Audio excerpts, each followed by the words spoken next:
सबका हमारे इस एम एग्ज़ाम पॉइंट 1.0 पर आपका स्वागत है। हम आशा करते हैं कि आप सब बहुत बढ़िया होंगे। आज हम जो टॉपिक लेकर के आए हैं वो टॉपिक है वर्णमाला से है। और ये हमारा जो है यहाँ पर पहला पार्ट है ये। और ये पहली वीडियो है और ये सभी प्रतियोगी परीक्षाओं के लिए इम्पॉर्टेंट है। और ये जो टॉपिक है वर्णमाला सभी जो है एग्ज़ाम में या परीक्षाओं में ये पूछे जाते हैं। तो आइए हम आगे चलते हैं, देखते हैं कि यहाँ पे वर्ण या वर्णमाला किसे कहते हैं। तो ध्यान से सुनिए, आपको जो है यहाँ पे समझ में आएगा। तो यहाँ पे देखिए, यहाँ पे वर्ण या अक्षर किसे कहते हैं, ध्यान से देखिए तो आपको समझ में आएगा। यहाँ पे देखिए वर्ण किसे कहते हैं, भाषा की सबसे छोटी इकाई ध्वनि है और इस ध्वनि को ही हम क्या कहते हैं, वर्ण कहते हैं। तो ध्यान रखेंगे, जो है भाषा की सबसे छोटी इकाई क्या होती है, ध्वनि होती है। और ध्वनि को ही हम क्या कहते हैं, वर्ण कहते हैं। जैसे यहाँ पे देखिए, एक हमने एग्जाम्पल लिया, यहाँ पे हमने लिखा राम शब्द। क्या लिखा, राम शब्द। इसका हमने वर्ण विच्छेद किया तो यहाँ पे बना रा, आ, म और आ। तो यहाँ पे ये बना। तो अब यहाँ पे देखिए, इसका जो है इससे ज़्यादा छोटी ध्वनि और यहाँ पर इस राम शब्द की नहीं हो सकती। तो इसीलिए जो है यहाँ पे क्या कहलाते हैं, ये वर्ण कहलाते हैं। ये इससे ज़्यादा छोटी ध्वनि यहाँ पर नहीं होगी। तो ये हम कह सकते हैं कि ये सबसे छोटी ध्वनि है राम शब्द में, इसीलिए जो है ये क्या कहलाते हैं, ये वर्ण कहलाते हैं। यहाँ पे देखिए एक और हमने एग्जाम्पल लिया, यहाँ पे राम ही शब्द लिखा। तो यहाँ पे देखिए हमने देखिए यहाँ पे लिखा रा और यहाँ पे लिखा म। तो इसमें देखिए स्वर और व्यंजन दोनों मिला है। क्या मिला है, स्वर और व्यंजन दोनों मिला है। तो इसे हम क्या कहते हैं, इसे हम कहते हैं अक्षर। इनको याद रखेंगे। आइए हम आगे देखते हैं कि वर्णमाला किसे कहते हैं। तो ध्यान से देखिए, वर्णों के व्यवस्थित समूह को हम वर्णमाला कहते हैं। अब यहाँ पे ध्यान से देखिए, वर्णों का व्यवस्थित समूह क्या होता है। यहाँ पे देखिए हमने लिखा क से अंगा तक, यानी क ख ग घ अंगा।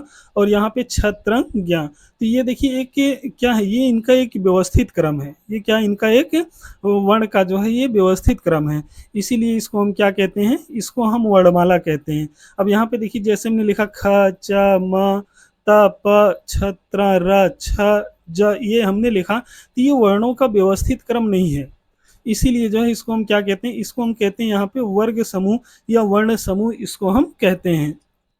तो अब ये देखिए एक जो है व्यवस्थित क्रम में नहीं है, लेकिन ये देखिए आपका क ख ग घ अंगा, फिर च छ ज ञ ट ठ ड ढ ड़। तो ये ज्ञ तक है। तो ये देखिए इसका एक क्रम तक है पूरा, मतलब ये क्रम में है। इसीलिए जो है इसको हम यहाँ पे वर्णमाला कहते हैं। तो इनको याद रखिएगा। हमारी वीडियो अगर आपको अच्छी लग रही हो तो हमारी वीडियो को आप लाइक करिए, शेयर करिए, सब्सक्राइब करिए और कमेंट में बताइए कि हम और किस टॉपिक पर वीडियो आपके लिए बनाएं। तो यहाँ पे देखिए, हम आगे देखते हैं यहाँ पे हिंदी में वर्णों की संख्या कितनी है। तो ध्यान रखिएगा, हिंदी में वर्णों की संख्या कुल 52 है। कितनी है, 52 है। तो यहाँ पे देखिए पहला आता है स्पर्श व्यंजन, जिसकी संख्या कितनी है, 25 है। तो इसको आप याद रखेंगे। ये जो है क से लेकर के म तक, क्या है, क से लेकर के म तक। तो ये क्या होते हैं, सभी स्पर्श व्यंजन होते हैं। इनको आप याद रखेंगे। क वर्ग है, च वर्ग है, ट वर्ग है, त वर्ग है और प वर्ग है। तो इन सभी वर्ग में 5-5 जो है यहाँ पे क्या आते हैं, ये वर्ण आते हैं। इसीलिए इनकी संख्या 25 है स्पर्श व्यंजन की, इनको याद रखेंगे। इसके बाद अंतस्थ व्यंजन यहाँ पे आते हैं। इनकी संख्या 4 होती है। यहाँ पे देखिए य र ल व। तो ये क्या है, अंतस्थ यहाँ पे व्यंजन है, इनको याद रखें। इनकी संख्या 4 है। इसके बाद आगे आता है उस व्यंजन। इनकी संख्या कितनी, इनकी संख्या है 4। कौन कौन से, श, श, स और ह। ये जो है उस व्यंजन की संख्या है। इसके बाद आता है संयुक्त व्यंजन की संख्या।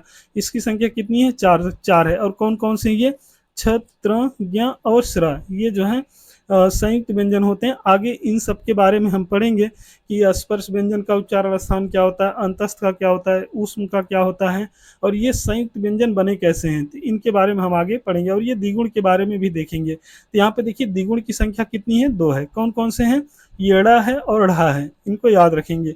इसके बाद आता है यहाँ पे स्वर वर्ण। स्वर यहाँ पे कुल 11 होते हैं। ये जो है, अब यहाँ पे देखिए अ से लेकर के औ तक। इसके बाद एक जो है इसमें क्या होता है, अनुस्वार होता है। इसकी संख्या 1 होती है, वो है अंक। और एक होता है यहाँ पे विसर्ग, इसकी भी संख्या 1 होती है। ये होता है यहाँ पे अह। ध्यान रखेंगे क्या है, ये है अ, यहाँ पे बिंदी लगेगा। तो ये विसर्ग है, इसको यहाँ पे ध्यान रखेंगे। इस तरह से हिंदी में कुल जो है यहाँ पे 52 वर्ण हैं, याद रखेंगे। ये डायरेक्टली एग्जाम में पूछा जाता है कि हिंदी में वर्णों की संख्या कितनी है, तो आप याद रखेंगे। और यहाँ पे एक महत्वपूर्ण पॉइंट है, इनको आप ध्यान रखेंगे कि ये जो हिंदी वर्णमाला होती है, ये हिंदी वर्णमाला देवनागरी लिपि में लिखी जाती है, इसको याद रखेंगे। और ये देवनागरी लिपि जो है, ये ब्राह्मी लिपि का क्या है, ये ब्राह्मी लिपि का परिष्कृत रूप है। क्यों ये ब्राह्मी लिपि का जो है देवनागरी लिपि परिष्कृत रूप है? क्योंकि ये जो ब्राह्मी लिपि है, ये बाएं से दाएं लिखी जाती है। ठीक उसी तरह से वैसे ही जो है हमारी ये जो देवनागरी लिपि है, ये ठीक वैसे ही जो है बाएं से दाएं ये लिखी जाती है। इसीलिए इसको बताया जाता है कि ये ब्राह्मी लिपि का क्या है, परिष्कृत रूप है, ये जो है देवनागरी लिपि। याद रखें इनको। और यहाँ पे देखिए हिंदी वर्णमाला में वर्ण या ध्वनि के जो है मुख्यतः कितने भेद या प्रकार हैं? यहाँ पे मुख्यतः दो भेद या दो प्रकार हैं ये हिंदी वर्णमाला में। एक आता है स्वर वर्ण और दूसरा आता है यहाँ पे व्यंजन वर्ण। आप याद रखेंगे, ये एग्जाम में आते हैं। आइए हम आगे चलते हैं, यहाँ पे देखते हैं कि यहाँ पे स्वर वर्ण किसे कहते हैं या स्वर किसे कहते हैं। ध्यान से देखिए, यहाँ पे ये स्वर वर्ण, तो ध्यान से देखिए स्वर किसे कहते हैं? जो स्वतंत्र रूप से बोले जाने वाले वर्ण होते हैं वो क्या कहलाते हैं? स्वर कहलाते हैं। अर्थात ये जो स्वर होते हैं, इनको किसी अन्य व्यंजन वर्ण की सहायता नहीं लेनी पड़ती इनको उच्चारण करने में। ध्यान रखेंगे, जैसे यहाँ पे देखिए अ आ ई उ री ए ओ ओ, तो ये क्या है? ये जो है स्वतंत्र रूप से बोले जाते हैं, अर्थात इनके उच्चारण में जो है किसी व्यंजन वर्ण की सहायता यहाँ पर नहीं लेनी पड़ रही, इसलिए इनको स्वर वर्ण कहते हैं। ध्यान रखेंगे, ये प्रश्न पूछा जाता है कि हिंदी में स्वरों की संख्या कितनी होती है? तो याद रखेंगे कितनी होती है? 11 होती है। तो यहाँ पे देखिए अ आ ई, फिर यहाँ पे री उ ए ओ औ, तो ये कुल मिला के जो है हिंदी में स्वरों की संख्या 11 होती है। और ये भी याद रखेंगे आप, उच्चारण की दृष्टि से यहाँ पे कितनी संख्या होती है? ये 10 होती है। ध्यान रखेंगे इसमें जो है ये यहाँ पे देखिए इसमें जो है आ आता है, ई आता है, उ आता है, ए आता है, ओ आता है। इसमें री नहीं आता है, उच्चारण की दृष्टि में री को नहीं रखा गया है। और यहाँ पे देखिए परंपरागत रूप से अगर हम बात करें तो इनकी संख्या कितनी होती है? यहाँ पे 13 होती है। इनको याद रखेंगे। यहाँ पे देखिए आ है, ई है, उ है, री है, ए है, ओ है और कुल मिला के जो है इनकी परंपरागत रूप से जो है वर्ण की संख्या यहाँ पे 13 होती है।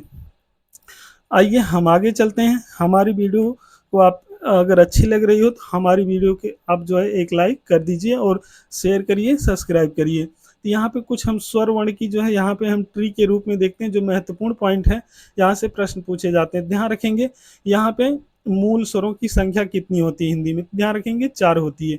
कौन सा है? अ है, ई है, उ है और री है। तो ये जो है क्या है? हिंदी के मूल स्वर हैं। आगे याद रखेंगे हिंदी में स्वरों की संख्या कितनी है? 11 होती है। कौन कौन सा है? आ है, ई है, उ है, री है, ए है और ओ है। इनको याद रखेंगे। अब यहाँ पे देखिए, यहाँ पे अगर मात्रा की बात की जाए हिंदी में, तो हिंदी में मात्रा की संख्या 10 होती है। आप अच्छे से याद रखेंगे, हिंदी में मात्रा की संख्या कितनी होती है?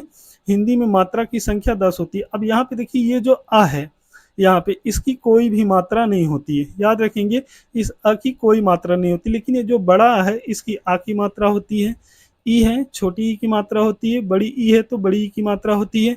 उ है तो इसको यहाँ बना लीजिएगा आप, छोटे उ की मात्रा होती है। बड़ा उ है तो यहाँ पे बड़े उ की मात्रा होती है, अर्थात दीर्घ उ की मात्रा होती है। और यहाँ पे देखिए री है तो यहाँ पे री की मात्रा होती है। और यहाँ पे ए है तो यहाँ पे देखिए ए की मात्रा, और यहाँ पे क्या है? यहाँ पे ए की मात्रा होती है।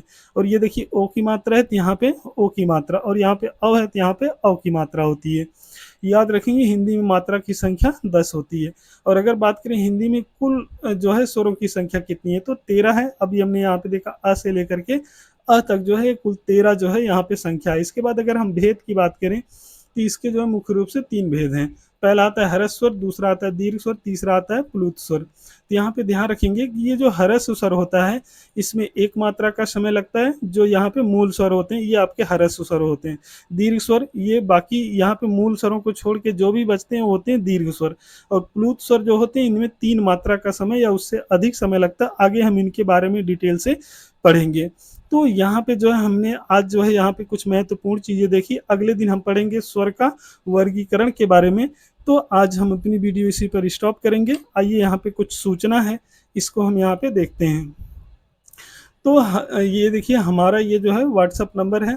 अगर आपको यहाँ पे कोई प्रश्न यहाँ से पूछना है तो आप जो है हमारे इस व्हाट्सअप नंबर पर कमेंट करके या इसमें जो है आप यहाँ से मैसेज करके प्रश्न को पूछ सकते हैं। हमारी वीडियो अच्छी लगी हो तो हमारी वीडियो को आप लाइक करिए और हमारी वीडियो को शेयर करिए और कमेंट में बताइए लास्ट में हमारी वीडियो आपको कैसी लगी।